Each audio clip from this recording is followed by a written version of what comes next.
What to say when you talk to yourself. The first chapter. Looking for a better way. You are everything that is. Your thoughts, your life, your dreams come true. You are everything you choose to be. You are as unlimited as the endless universe. Life for most of us should be pretty good.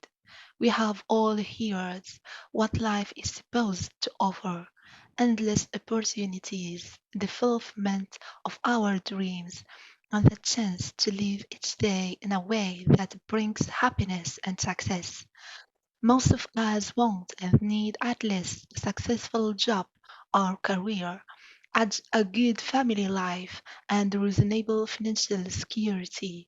We expect that from life. We know deep inside that we deserve our fair share, and we have every right to attend it. Have you have you ever wondered then why things don't work out the way they should?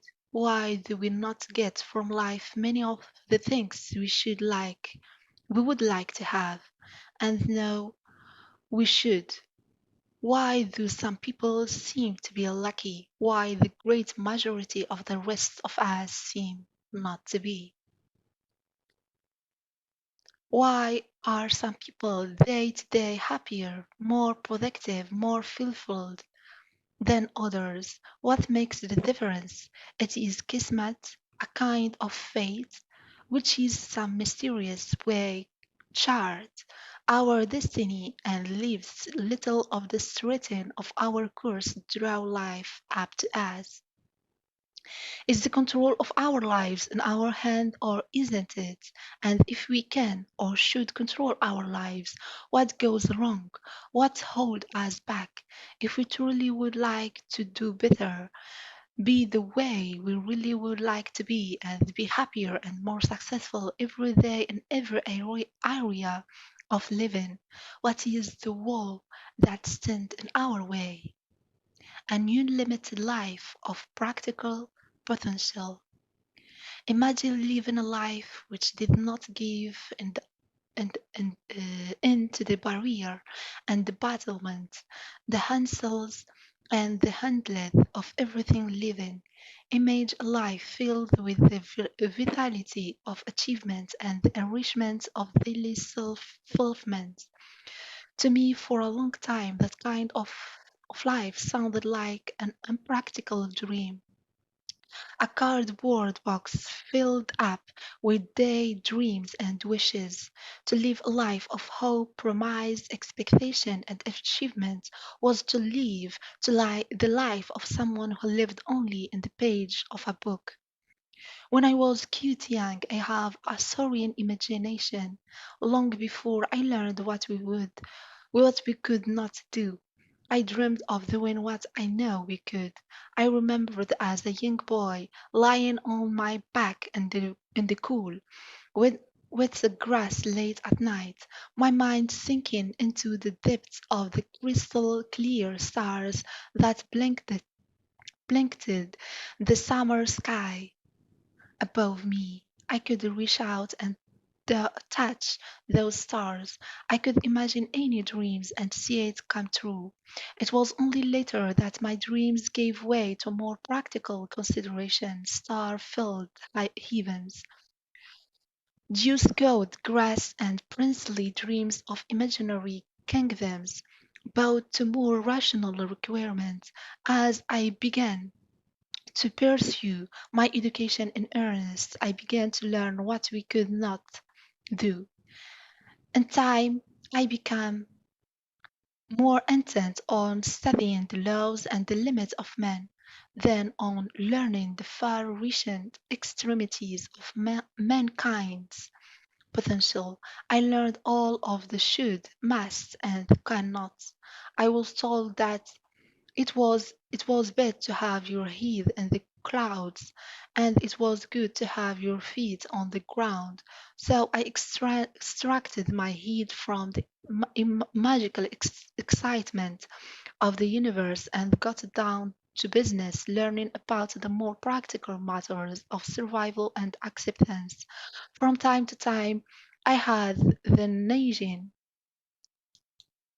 suspicion that there was more to all of this than was meeting the eye. I just couldn't see it yet. It was years before I decided it was time to stop and look at the stars again. But I did. The result of that one small decision changed my direction and my life. By the time I stopped and sank once again upward into the stars, I had completed a 20 years odyssey which took me for the back roads of a farmland village to the towering office of New York's Madison Avenue, from a cute countryside of wheat fields to the negotiating tables of three-piece suited attorneys and well-groomed marketers. My odyssey took me to snow-covered, mid-sworn college campuses and to palm-lined streets of Western universities. Somewhere during that time, I began to wonder and dream again, as I had as a young boy years before. What if we could? I wondered, what if we could find what's stopping us and turn it around? What if there is an answer and no one else has looked in the right place? What if any of us at any time could reach up and touch the stars? I began the first part of my search by studying something called human behavior. That's something you can get a degree in without ever really figuring it out. It's also something that older people seem to know more about than younger people. No matter how many educational degrees my professors could profess, I suspected that some of the grayed and silver-haired older people I know had figured out what human behavior was all about long before we were, though courses in the subject. I next studied something called motivational marketing that teaches us what makes people do what they do, even when they don't want to do it. When I completed my coursework, it was my final opinion that you can never really get anyone to do anything they don't want to do unless you use force. I decided that in the most of the three words, force is called advertising. In time, I found myself walking the hallways of academic psychology. It is a good field and it deserves our attention and respect. A lot of people have lived richer lives because someone who cared took the time to listen.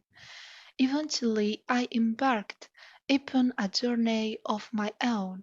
Nowhere in my studies of mathematics, business, religion, or psychology had I found a concrete solution to the question of how the average individual could touch all the stars in his or her heaven and still keep both feet on solid ground. I know there had to be a better way, something that was obvious perhaps, something that might have been overlooked. I believe that mastering one's future must surely start with managing one's self, and if we would accomplish that, we could manage our master at least a part of what we call life. As I continued to study the inner working of the human mind, I began to look for the answers, the solution, which others most certainly must already have found.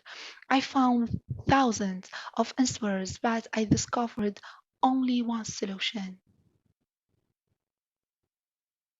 Thank you.